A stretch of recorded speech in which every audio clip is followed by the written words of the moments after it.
반얀나무는 나무는 위로만 자란다는 고정관념을 깨주는 나무입니다. 그 시작은 다소 보잘것없습니다. 나뭇가지 사이에서 갈색 실처럼 가늘게 나와 이 실이 일단 땅에 단단히 고정되고 나면 자기가 언제 실이었냐는 듯 쑥쑥 자라서 나뭇가지를 지키는 튼튼한 기둥뿌리가 되어 옆으로 자라는 나무가 되는 것입니다. 스스로 줄기를 뻗어 자라는 반얀나무의 그늘에 대해서는 기원전 327년 알렉산더 대왕이 인도에 원정 왔을 때 그의 군사 7,000명이 반얀나무 한 그루 아래서 쉬었다는 역사적인 기록도 있습니다. 축구장 2개가 들어갈 정도의 크기라고 생각하면 이해하기 쉬울 것입니다. 그래서 멀리서 보면 숲으로 생각하다가 한 그루의 나무였다는 것을 알고 나면 저절로 감탄이 나오는 것입니다. 이 나무 한 그루가 만들어낸 거대한 숲도 알고 보면 한 톨의 씨앗에서 출발한다는 것을 생각하면 그 또한 경이롭기만 합니다. 불교 경전인 잡비유경에 부처님께서 반얀나무에 비유한 가르침이 나옵니다. 부처님께서 탁발하시기 위해 어느 집에 들렀는데 그 집의 아내가 밥을 부처님의 바리에 넣고 예배를 올렸습니다. 부처님께서는 오늘의 선행으로 진리의 도를 보게 되리라 라고 말씀하셨습니다. 그녀의 남편은 믿기지 않아 한 바리에 밥을 보시한 것 뿐인데 어찌 그런 복을 얻을 수 있겠습니까? 라고 반문하였습니다. 부처님께서는 반얀나무는 높이가 4~5m나 되고 해마다 몇 석의 열매를 맺지만 그 씨는 겨자씨처럼 작지 않은가? 아무 의식 없는 땅도 과부의 힘이 이와 같거늘 하물며 생명을 지닌 사람이라면 어떠하겠는가?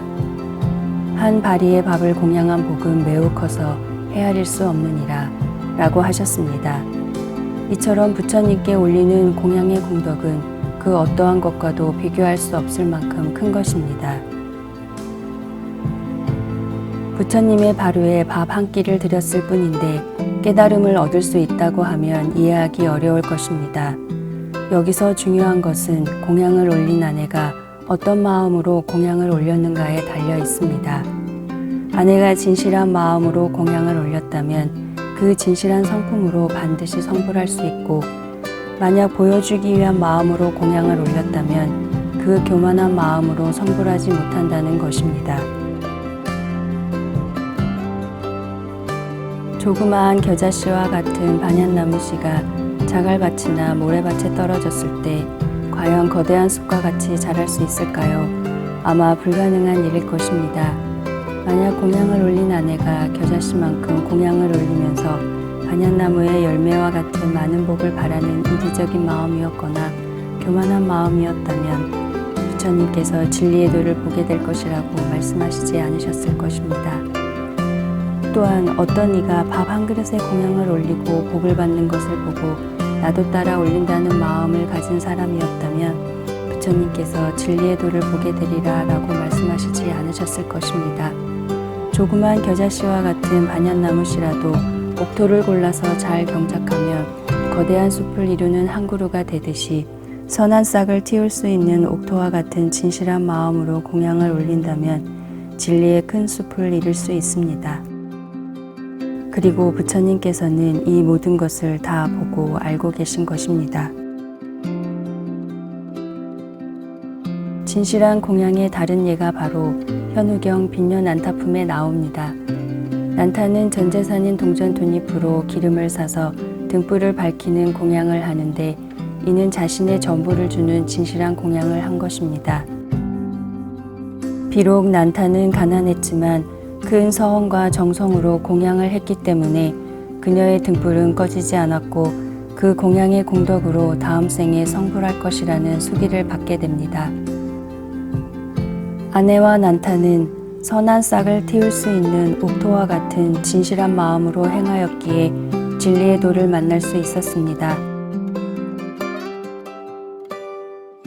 그럼 비옥한 옥토가 되는 그런 진실한 마음을 어떻게 가져야 하는 것일까요? 같은 물도 뱀이 마시면 독이 되고 소가 마시면 우유가 되듯이 모든 것이 선한 마음에서 출발합니다. 이러한 선한 마음 없이 성취한 것은 모두 사상누각이 됩니다. 아내와 난타처럼 본래 마음이 선하고 진실한 사람이라면 하는 일마다 타인을 배려하는 선한 마음으로 복덕과 공덕을 쌓을 수 있습니다. 만약 그렇지 못하다면 지금부터라도 부처님께 진심으로 귀의하여 성근을 심어야 합니다.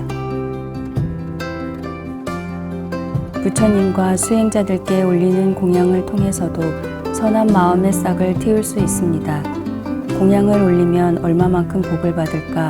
라는 대가를 바라는 계산적인 마음으로 공양을 하면 그것은 욕심이고 그 순간 거래로 전락해버립니다. 그 예로 우리가 너무나 잘 알고 있는 흥부놀부전이 있습니다. 흥부는 제비다리가 부러진 게 너무 가엾어서 대가를 바라지 않고 다리를 치료해준 결과로 복을 받았지만 놀부는 흥부가 복을 받았다는 소리를 전해 듣고 제비다리를 일부러 부러뜨려서 치료해주고 복을 기다리는 계산적인 마음이었기에 벌을 받았습니다. 처음에 이처럼 잘못된 생각으로 시작했더라도 정성을 다해 공양을 올리면서 자신의 잘못된 마음과 생각과 행동을 고쳐나가면 됩니다. 배고픈 분들께 정성 담긴 음식을 대접해야겠다는 진실한 마음과 부처님과 인연되어 불법을 배우게 된 것에 대하여 감사한 마음으로 매사 공양을 올리면 됩니다. 그리고 만나는 모든 인연에 공덕을 쌓고 선연을 짓고 자신의 고정관념과 전도된 인식을 뒤집고 사사불공하는 마음을 놓지 않고 정진하면 반얀나무의 작은 씨가 큰 숲을 이루었듯 언젠가 지혜의 큰 숲을 이루게 될 것입니다.